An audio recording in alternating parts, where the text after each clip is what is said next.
हर हर महादेव। देव के देव महादेव के चरणों में प्रणाम। मैया भवानी के चरणों में प्रणाम। नीलम दीदी, हरिंदर भैया के चरणों में प्रणाम। सभी गुरु भाई बहन के चरणों में प्रणाम। मेरे प्रणाम को स्वीकार करें। एक गांव में एक किसान रहता था।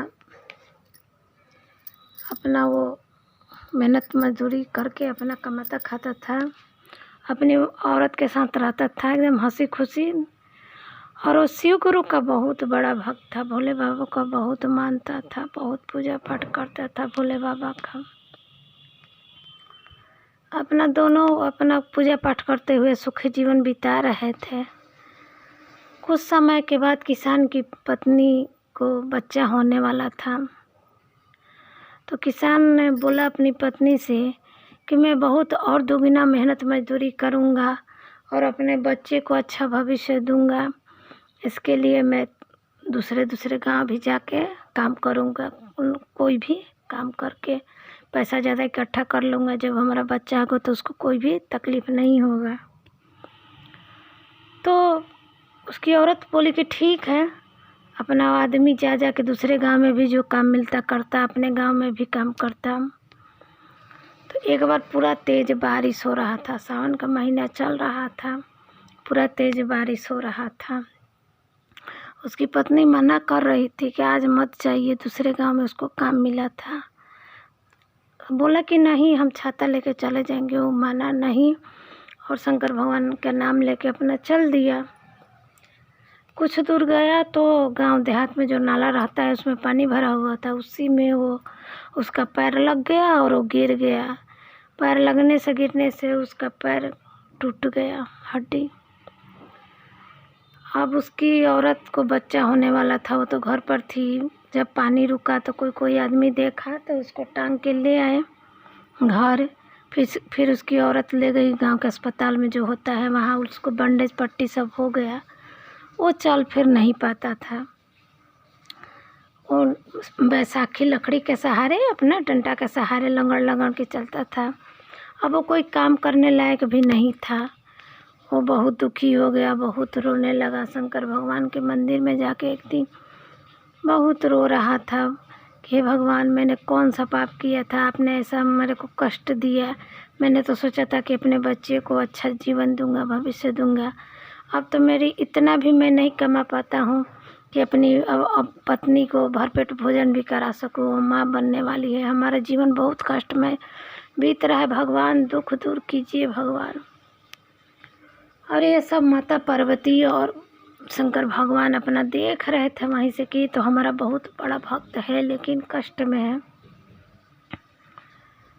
अपना वो जो मंदिर के बाहर रो रहा था तो एक उधर से ही एक आदमी फूल वाला जो मंदिर के बाहर फूल बेचता है, वो गुजर रहा था। तो बोला कि भाई आप क्यों इतना रो रहे हैं? तो क्या करूं, देखो कल शिवरात्रि है, सावन का शिवरात्रि है।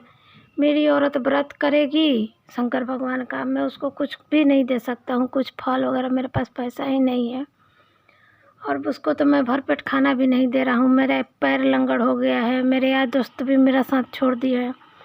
मेरा गुजारा करना बहुत मुश्किल हो गया है। तो उसने बोला कि देखिए, मैं तो बेलपत्र और फूल बेचता हूँ साइकिल पर गली गली घूम के। अगर बोलिएगा तो मैं आपको बेलपत्र और फूल दे दूँगा। आप यहाँ मंदिर के बाहर कल शिवरात्रि है, बैठ जाइएगा, कुछ बिक्री हो जाएगा जिससे आपकी औरत को भोजन मिल जाएगा। तो ठीक है, किसान तैयार हो गया। अपना दूसरे दिन आया तो वो आदमी बेलपत्र और फूल दे दिया और वहाँ एक चटाई बिछा के वो बैठ गया। लेकिन मंदिर के बाहर एक और फूल का दुकान था। जब वो दुकान वाला आया तो दुकान वाला उसको वहाँ बैठने नहीं दिया। झगड़ा करने लगा कि नहीं, तुम बैठ जाएगा तो मेरा बिक्री आज नहीं हो पाएगा, मेरा कम आमदनी हो जाएगा, हम तुमको बैठने नहीं देंगे। रोज़ हम फूल बेचते हैं और आज शिवरात्रि के दिन तुम आ गया।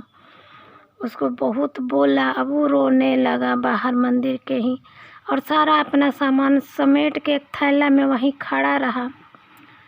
पूरा दिन निकल गया, कोई भी उसके पास फूल खरीदने नहीं आया, बेलपत्र लेने नहीं आया। सब लोग दुकान में जा रहे थे। अब अंधेरा होने वाला था। अपना वो बहुत रो रहा था कि मेरी पत्नी इंतज़ार कर रही होगी। शंकर भगवान से बोल रहा था। वो मंदिर था थोड़ा सीढ़ी के ऊपर था, वो सीढ़ी पर चढ़ के अंदर भी नहीं जा पाता था, बाहर से ही रो रहा था। बोला कि हे भगवान, मैं कैसे जाऊं अपने घर, मेरी पत्नी दिन भर की भूखी प्यासी होगी, उसको मैं आज शिवरात्रि का दिन है, मैं क्या दूंगा खाने के लिए। उधर से ही एक कार वाला गुजर रहा था, उसने कार रोका। शंकर भगवान की महिमा, शंकर भगवान अपने भक्तों को कभी कष्ट में नहीं देखते हैं, सब तो भगवान की ही रचना है। कार वाला उधर से गुजर रहा था, कार रोक के उतरा कि बोला भाई मुझे बेलपत्र और फूल यहाँ मिल जाएगा क्या, वो दुकान तो बंद हो गया है। तो ये बोला किसान कि हाँ मेरे पास है, आप ले लीजिए। तब तक वो कार वाला जब इसके पास आया किसान के, तो वो पहचान गया। जब ये दूसरे काम गांव में जाता था काम करने के लिए, तो जो कार वाला आदमी था उसकी एक बार इसने मदद की थी, उसके घर काम जाके किया था, मदद किया था। कार वाला पहचान गया, बोला भैया आप मुझे नहीं पहचाने, आप एक बार मेरा मदद किए थे, से आपको ये क्या हो गया, कैसे पैर टूट गया। तो अपना सब ये किसान ने बात खिस्सा कहा। बोला कि चलिए मैं आपको घर छोड़ देता हूँ और ये बेलपत्र और फूल मुझे दे दीजिए। कार वाले ने सभी बेलपत्र और फूल खरीद लिया, उसको पैसा दे दिया और इसको किसान को ले जाके घर अपने गाड़ी से छोड़ा। जब गया तो उसकी पत्नी से भी मिला और किसान ने उसी पैसा से फल उल खरीद के ले गया था अपनी पत्नी के लिए। उसकी पत्नी व्रत तो की थी, शंकर भगवान का अपन पूजा पाठ कर ली थी, व्रत तो अपना कुछ फल फलहार खाई। अब महादेव की कृपा, वो आदमी जो कार वाला आदमी था बहुत मदद किया, इसको शहर में ले गया। बोला कि वो तो भगवान ही भेजे थे, वो महादेव ही भेजे थे कि ये मेरा भक्त है, ये बहुत कष्ट में है, इसको दूर कष्ट करना है। तो कार वाले से बोला कि मैं आपका पैर ठीक करा दूंगा, मैं आपको कल इलाज के लिए आऊँगा ले जाने के लिए। किसान तैयार हो गया। अब ना किसान पहले बोला कि मेरे पास तो पैसा वगैरह भी नहीं है, मैं कैसे जाऊँगा। वो बोला कि कोई बात नहीं, आपका पैर जब सही हो जाएगा तो आप तब दे दीजिएगा, बाद में हमको पैसा लौटा दीजिएगा, पहले आप सही हो जाइए, फिर आप अपनी औरत का देखभाल अच्छी तरह से कर पाएंगे, बच्चे का कर पाएंगे। दूसरे दिन वही आदमी आया, भोला को जैसे जो किसान था उसको ले गया शहर, ले जाके अच्छा से इलाज किया। कुछ दिनों के बाद किसान का पैर सही हो गया और हर हर महादेव, हर हर महादेव। महादेव की कृपा से वो फिर अच्छा से कमाने लगा, अपना राजी खुशी। उसको बाद में एक लड़का हुआ, अपनी पत्नी और बच्चे के साथ हंसी खुशी महादेव का पूजा पाठ करते हुए रहने लगा। तो देखिए गुरु भाई बहन, कभी भी भोले बाबा अपने भक्त को कष्ट में नहीं देखते हैं, किसी न किसी रूप में किसी न किसी को मदद के लिए आपको ज़रूर भेजते हैं। हर हर महादेव, हर हर महादेव।